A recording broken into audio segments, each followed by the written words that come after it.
Assalamualaikum warahmatullahi wabarakatuh.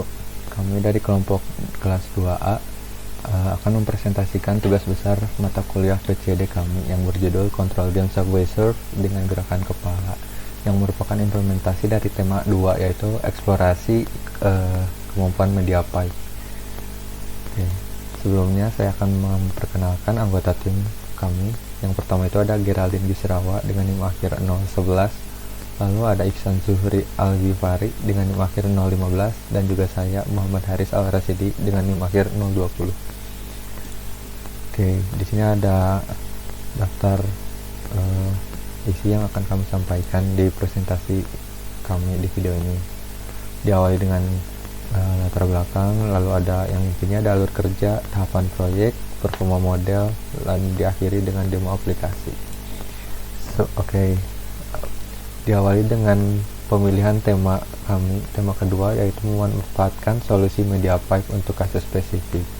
Ya, yang dimana pada kondisi di saat ini interaksi manusia dengan komputer kini lebih dari sekedar keyboard dan mouse, atau ada teknologi yang dikenal dengan computer vision. Dan tema kedua ini pemanfaatan pada kasus spesifik kami terapkan dalam game, karena game itu adalah area yang ideal untuk menerapkan kontrol gestur. Oke, di sini ada 3 poin penting terkait, yakni bagaimana mengubah gerakan kepala menjadi data yang bisa diproses. Hal ini berkaitan dengan pemahaman arsitektur dan kapabilitas media pipe. Lalu ada bagaimana menciptakan model yang akurat untuk mengenali gestur spesifik tadi. Dan terakhir itu bagaimana mengintegrasikan semua ini untuk mengontrol game secara real time. Oke, sebelum masuk ke proses ke bagian utama, di sini ada arsitektur dan teknologi yang digunakan. Yang pertama itu ada deteksi dan pelacakan wajah. Perannya itu untuk mendeteksi landmark pada wajah secara real time untuk mengekstrak data pose kepala. Lalu ada pelatihan model menggunakan support vector machine SVM. Lalu ada input video untuk mengambil feed video dari webcam, dan juga control game mengirimkan perintah penekanan tombol keyboard up, down, left, and right ke sistem operasi. Oke, alur kerja sistem akan dijelaskan oleh rekan saya. Baik, selanjutnya di sini saya akan menjelaskan alur kerja sistem yang akan kami bangun, di mana sistem yang akan kami bangun itu terkait media pipe untuk menggantikan kontrol pada keyboard dalam permainan game Subway Surfer. Yang pertama tuh kita yang pasti mengumpulkan data dulu, di mana mengumpulkan data ini tuh menggunakan webcam dari perangkat lokal kita, yang dimana dari perangkat tersebut akan mendeteksi wajah dengan menggunakan media pipe face mesh, yang nantinya tuh dari webcam tersebut tuh kita bakal menghasilkan sekitar 478 landmark. Jadi media pipe face mesh tuh dia tuh menyediakan 478 landmark 3 dimensi pada wajah. Jadi nanti pada kode ini tuh bakal memilih beberapa landmark kunci. Yang pertama itu ada ujung hidung, lalu sudut mata kiri, dan sudut mulut kiri. Lalu mengekstraksi fitur yaw, pitch, dan roll. Jadi dari data wajah kami itu ketika kita mengumpulkan dataset bakal diekstraksi menggunakan yaw, pitch, dan roll. Yaw ini tuh dia tuh dihitung dari perbedaan posisi horizontal ujung hidung terhadap pusat antara kedua mata. Jadi kalau misalnya hidung kita ke kiri dari pusat mata, berarti artinya kepala kita tuh berputar ke arah kanan. Begitupun sebaliknya. Lalu untuk pitch ini tuh dihitung rotasi atas bawah dihitung dari posisi vertikal hidung relatif terhadap garis tengah wajah. Jadi jika hidung kita tuh lebih tinggi, artinya kepala kita tuh mendongak, dan jika lebih rendah, artinya kepala kita tuh sedang menunduk. Lalu yang ketiga ini tuh roll. Roll ini tuh kemiringan samping, dihitung dari kemiringan garis antara kedua mata. Jadi jika mata kanan kita tuh lebih tinggi dari mata kiri, berarti kepala kita miring ke kiri. Begitupun sebaliknya. Lalu memberikan fitur model SMF, SVM, dan nanti tuh dia bakal menghasilkan label, prediksi, gestur ke kiri, kanan, lompat, ataupun ke bawah. Dan nantinya setelah nge-train data menggunakan model SPM, selanjutnya memicu aksi. Jadi nanti keyboard kita tuh bakal diganti dengan untuk arrow-nya tuh bakal diganti dengan hasil dari model SPM yang sudah ada gitu. Untuk arrow sendiri yang atas sendiri berubah menjadi lompat, kiri untuk geser ke arah kiri, dan arrow kanan untuk geser ke arah kanan, dan ke bawah untuk rolling ke depan. Jadi nanti menggunakan Python Auto GUI untuk mengubah perintah dari keyboard menggunakan gerakan kepala. Selanjutnya untuk tahapan projectnya itu di sini yang pertama ada akuisisi data dengan membuat aplikasi GUI dengan Tkinter untuk mengumpulkan data gestur kepala yang bersih dan berlabel. Lalu yang kedua ada pelatihan model dengan menggunakan model SPM, menggunakan data yang telah dikumpulkan dan dievaluasi dengan 5-fold cross validation. Jadi ntar hasil dari modelnya tuh bakal dievaluasi dengan 5-fold cross validation. Yang ketiga tuh implementasi real time. Jadi nanti setelah modelnya ada, kita langsung mengimplementasikan model tersebut ke dalam aplikasinya, ke webcamnya gitu. Lalu yang keempat, antarmuka pengguna, membangun aplikasi demo menggunakan Streamlit untuk visualisasi dan kontrol yang mudah. Selanjutnya untuk akuisisi data di sini, akuisisi data yang pertama tuh prosesnya tuh menggunakan antarmuka GUI, di mana pengguna nanti bakal memilih label gestur yang ingin direkam, misal jam. Yang itu kita ngambil kode yang sudah ada sebelumnya, yang dari Pariski, lalu kita modifikasi untuk kebutuhan pengambilan data untuk muka atau untuk wajah. Lalu yang kedua di sini deteksi pose menggunakan capture, ditekan media pipe, mendeteksi landmark wajah, dan fungsi menghitung nilai yaw, pitch, dan roll. Dan setelah kita mengambil wajah kita, hasil dari wajah itu bakal disimpan, nilai-nilai dan label gesturnya disimpan dalam format JSON, dan hasilnya nanti terbentuk sebuah dataset custom berisi 450 sampel yang siap digunakan nanti untuk pelatihan. Jadi tiap orang dari kami bertiga bakal mengambil data 30 untuk masing-masing gerakan. Selanjutnya pelatihan model. Di sini model dapat membedakan 5 kelas gestur berdasarkan 3 fitur, yaw, pitch, dan roll. Proses yang pertama itu pra-pemrosesan, di mana menyamakan skala nilai vektor yaw, pitch, dan roll agar setiap fitur itu tuh memiliki bobot yang setara. Lalu yang kedua tuh label encoder, mengubah label teks, misalnya jam, atau misalnya right atau left, atau duck tuh menjadi sebuah angka yang bisa diproses model. Yang ketiga pemilihan model, di sini menggunakan SPM atau Support Vector Machine dengan kernel RBF yang sangat efektif untuk beberapa kebutuhan yang kompleks. Lalu yang ketiga ini validasi untuk memastikan model kita tuh andal gitu. Kami di sini menggunakan 5-fold cross validation. Jadi dataset ini itu dibagi menjadi 5, lalu model dilatih dan diuji 5 kali, di mana setiap bagian data mendapat giliran menjadi data uji. Dan hasilnya tuh proses ini menghasilkan model final yang telah dilatih pada seluruh data dan siap untuk digunakan. Nah, setelah saya mengerjakan bagian tadi pengambilan data dan pelatihan model, di sini saya juga membuat di sini saya membuat kode untuk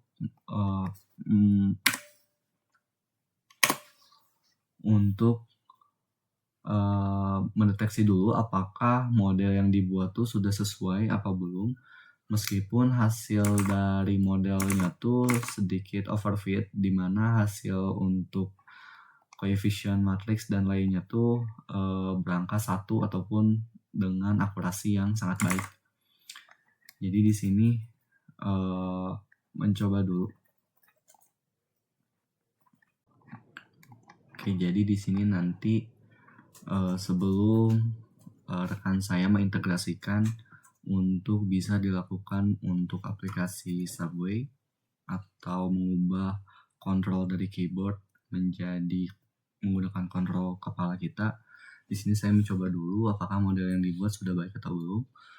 Misalnya ketika saya mendongakkan kepala ke atas, gesturnya jump, lalu ke kanan itu harusnya right, dan ke kiri harusnya left, dan jika misalnya saya ke bawah harusnya duck. Jadi mungkin dengan 450 data sampel tersebut sudah cukup untuk menentukan gestur kepala kita. Selanjutnya saya akan serahkan ke rekan saya. Baik, di sini saya sendiri akan melanjutkan penjelasan dari proyek ini. Di sini kita akan bahas mengenai performa model. Nah, setelah dilakukan training sebelumnya, maka model yang di training itu akan dievaluasi ataupun di tes hasil akurasinya.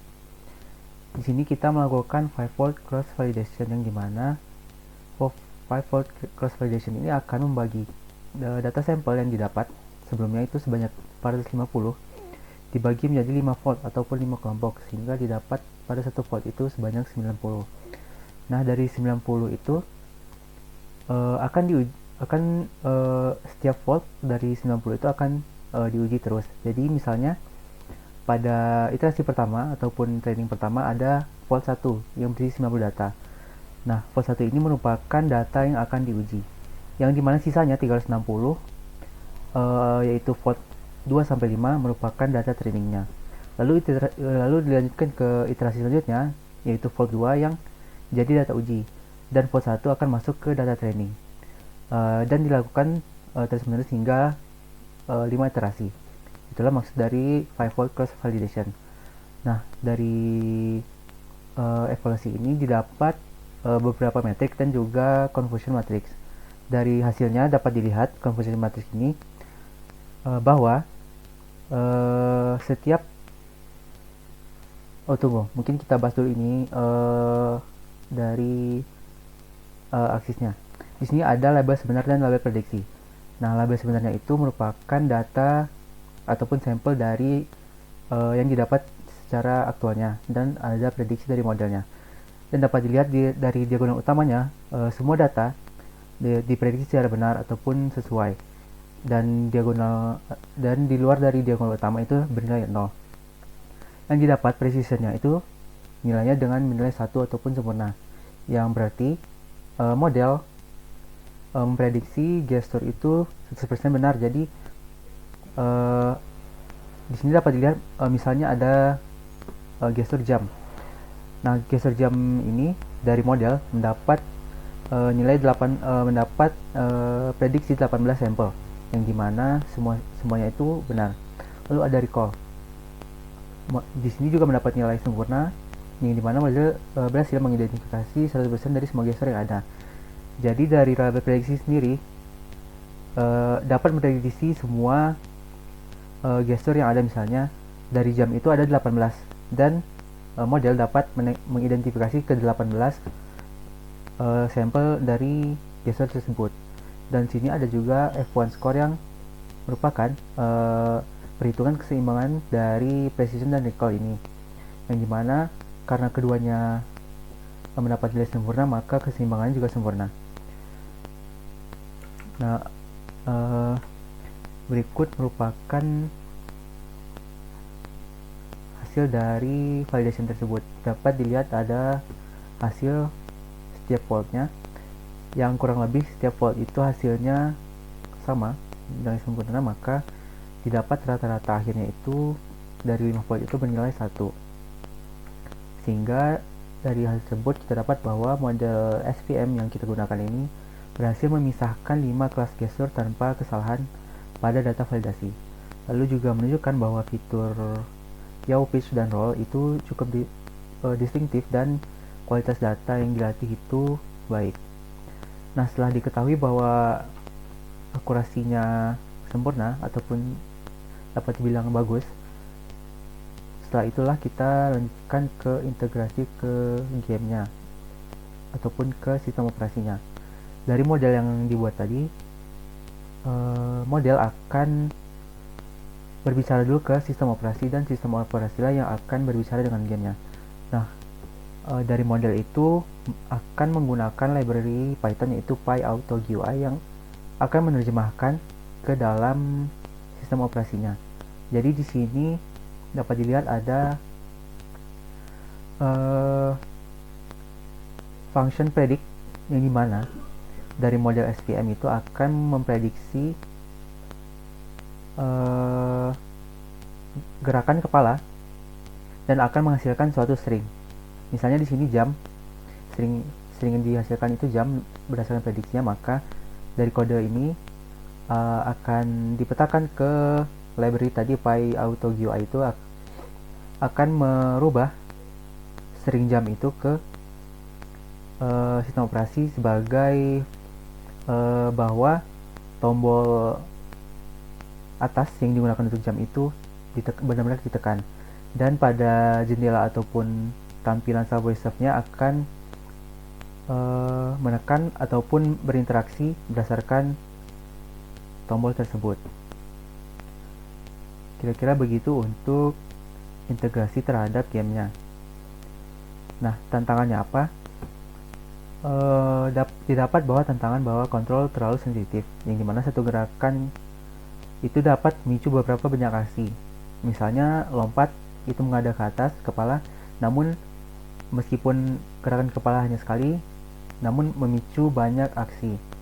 Nah, solusinya gimana? Dilakukan implementasi cooldown timer ataupun delay, yang dimana setiap aksi dijalankan, sistem akan mengabaikan perintah yang sama selama 0,5 detik,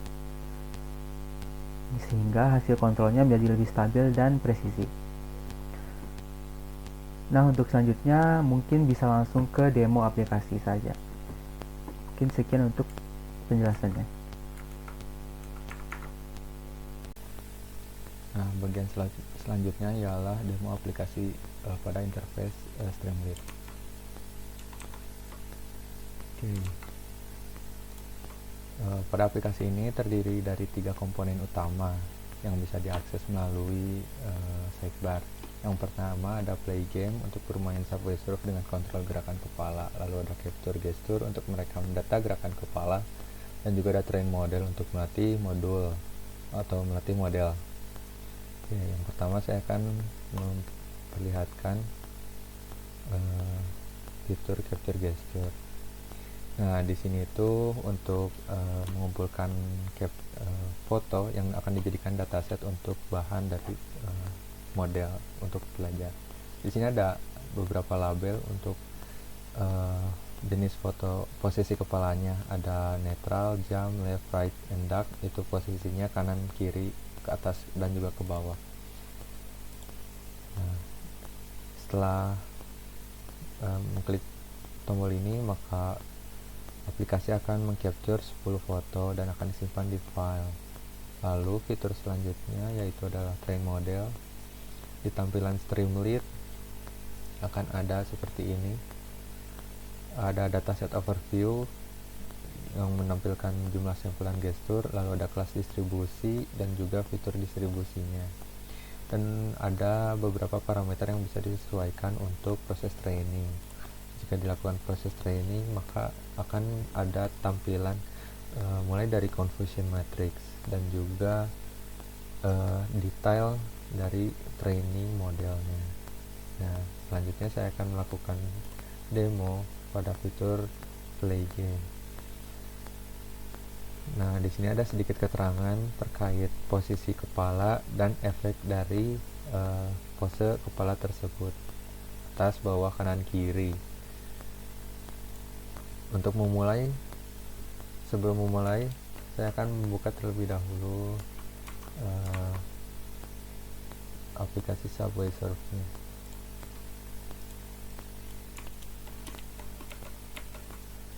Oke. Di sini sudah dilihat ada game Subway Surf-nya. Lalu kita klik start untuk memulai gesture secara real time.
berbasis gerakan kepala yang fungsionalnya sudah tepat dan cukup akurat serta responsif. Lalu proyek ini juga membuktikan bahwa MediaPipe dan SVM itu layak untuk implementasi aplikasi HC ini. Lalu saran pengembangannya seperti yang tadi sudah disebutkan, untuk menggunakan gestur mulut atau apapun untuk menggunakan fitur power up di game Subway Surf. Mungkin cukup sekian presentasi dari kami. Terima kasih. Wassalamualaikum warahmatullahi wabarakatuh.